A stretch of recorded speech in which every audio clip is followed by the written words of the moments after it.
जननी आंसू हम बहेबै।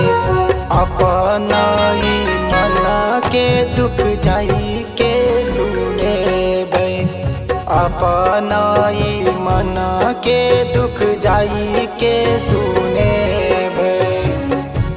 नहीं छै दुनिया में केहू आब मोर, तू ही ता छे गई जननी जिंदगी के डोर।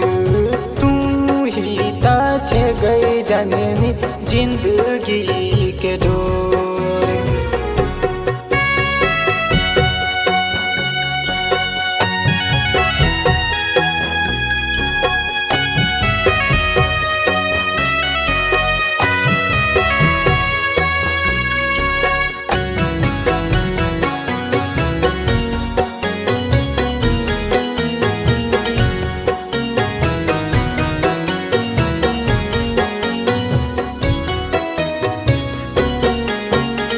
बचपन सा मिललै नै माई के गई ममता, मिललै नै माई के दुलार।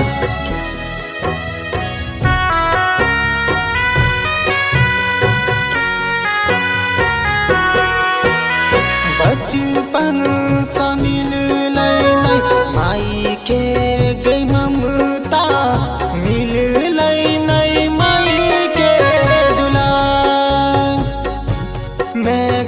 केकरा चरण में जाके आंसू हम बहेबै। आके पूछतै आचरा सलूर। नहीं छै दुनिया में केहू आब मोर, तू ही ता छे गई जननी जिंदगी के डोर। तू ही ता छे गई जननी जिंदगी के डोर।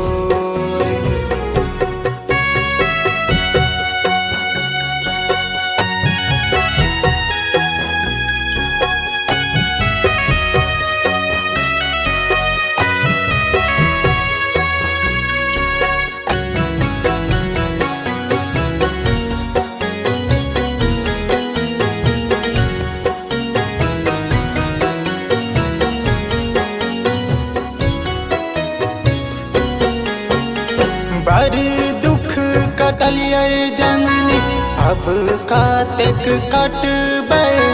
लिख ले माँ कोना का कपार।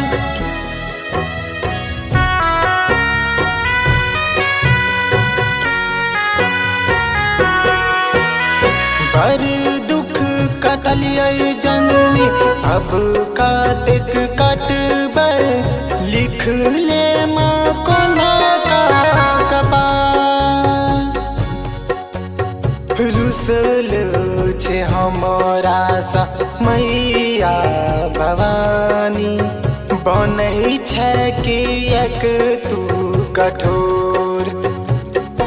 नहीं छै दुनिया में केहू आब मोर, तू ही ता छे गई जननी जिंदगी के डोर।